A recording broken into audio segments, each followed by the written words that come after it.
So I thought it was about time I started documenting my Jeep rebuild, reluctantly. Now I admit I've never made a YouTube video, or I definitely wouldn't consider myself social media savvy, but it is a unique build, and I thought I'd better document it, and hopefully it makes for an interesting watch. So yeah, like I said, bear with me, it may be a bit raw, maybe a bit rough at times, but I'll do my best to get through it. So yeah, as you can see, I've stripped most of it back, ready for the good stuff. Like any car restoration, rust is always an issue, so we've got a bit of a patch here, so you're just gonna have to cut that out, trace it back to the inside. As you can see, just in there, look, it sort of comes in through the body, and then where the roll cage mounts to, it's nasty. I'm gonna have to cut all that out, treat it, and then trace it all the way back to the bare metal. So that is the worst of the body rot, but yeah, we have to get onto that. The other side's not too bad, just a small little hole there, but needs treating nevertheless. So we get onto that. I will say on the roll cage bracket, just there, look, so that we have to cut the bottom of that off and replace that. But other than that, the rest of the roll cage is fine. The footwells, now I've seen some absolute terrible looking footwells. We all know how much water these Wranglers get, even the new ones, they seem to fill up. Well, I will say, when I got this 6 years ago, I did take the carpets out straight away, because they were completely soaked. So yeah, it wouldn't have been doing the floor any good at all. So yeah, on my advice to anyone, get rid of the carpets, because yeah, they're no good for these Wranglers. And yeah, the other side's not too bad, same again, it looks pretty good. But as you can imagine, once we blast everything off, I can imagine a bit of rust will expose itself, but yeah, nothing we can't sort of handle. So moving on to the other side. Now I will say, probably about 4 years ago, I did my first ever bit of welding. So like the other side, this side had rusted through, and I decided to do my first ever bit of weld. So you can just see it's starting to come through there, but for the first 2 years you couldn't see it at all.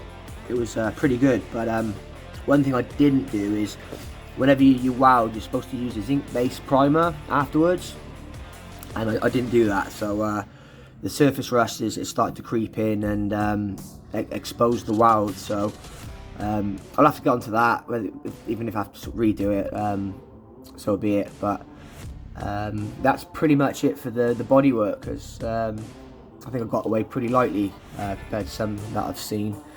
But unfortunately, that's not it for the rust. You can't get away without a little bit of chassis work. So there's a little bit underneath here, so bear with me. I'll just try and get myself underneath here. I'll show you what's going on. So it's at the lowest point of the chassis, so from what I've read, these are renowned for it, and what a lot of guys do is underneath here they drill a hole to let all the water escape. So I'll be doing that once everything's been repaired. So that's a patch ready to go in there. Obviously, most likely you would know the upper control arm bracket sat here, so that's been cut off and needs replacing. But yeah, this is the bracket to go in and replace the rot that was there. That's actually quite a snug fit. That's sitting there on its own, which is a good sign. And same on the other side. Two guesses for why that's on there. Same on the other side, not as snug fit, as you can see. I should put in a little disclaimer, I'm not a welder or a mechanic by any means. This is all hobby based, and like a lot of us, I'm learning as we go. So from the research that I've done, the best practice is to put a backing plate in here, because obviously I need that bracket to sit flush, so the upper control arm mount can sit exactly where it was previously. So obviously I've got to grind a lot of the weld back, which is obviously going to weaken that spot. So apparently the correct practice is you put a backing plate in, which basically overlaps each side. I've allowed 3 inches each way, so about 75mm either side. So basically what you do is you drill a hole into the chassis and then weld the backing plate to the inside, and then that plate will sit flush up against there, sort of as it is. So yeah, apparently that's the correct thing to do. If you're wondering what that paint is on there, that's actually a weld primer. Yeah, you don't have to sand that back, or you can just weld straight away, and it'll hold apparently. I think it's a U-pole, so it's expensive stuff. It's definitely not cheap. So yeah, these are the backing plates. So those plates will go in there, and then the up there, then your little shape plate will weld in over the top of it. So apparently from the YouTube videos I've seen, and from what I've read online, yeah, that's the correct thing to do. So yeah, that's pretty much it for under here. I'll try and get out without smashing my head. Yeah, that was alright. So that pretty much covers the welding. Now to preserve it, to keep that longevity, there's a company in UK called Buzzweld. They specialise in chassis restoration products, paints, oils, sealers, that type of thing. They're really good, got great reviews.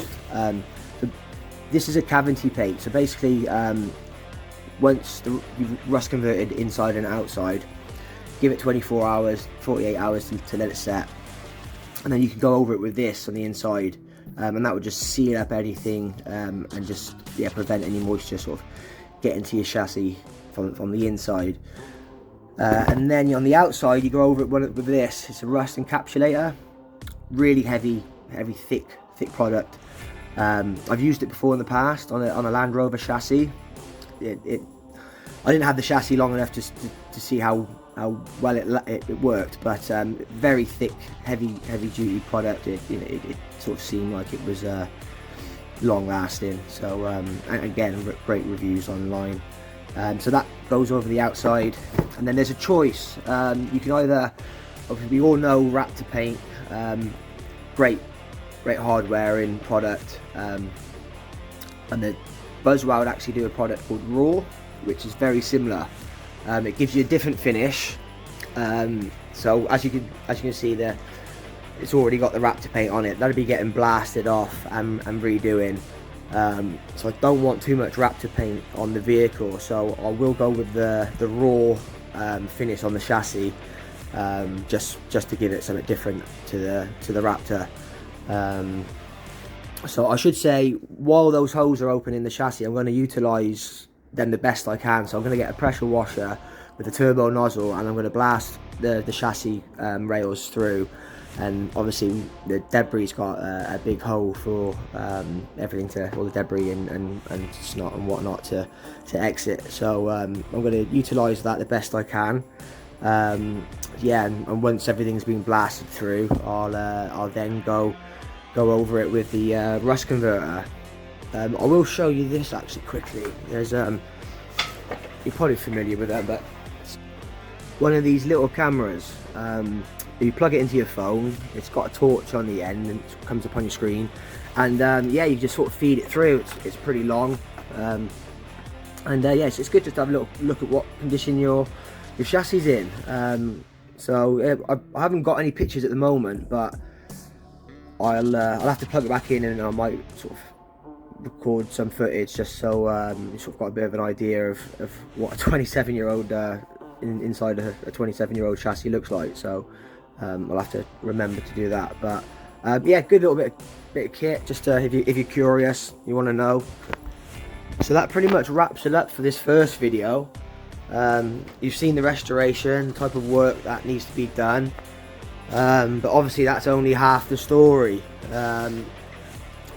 We've got the OM606 turbo going in, so in the next video I'll be talking a bit more depth about that, what axles we'll be using, what transfer case, what gearbox, adapter plates, fuel pumps, so we'll go into a bit more depth in all that sort of thing. So if you are interested, yeah, stay tuned, follow the journey, and yeah, thanks for watching.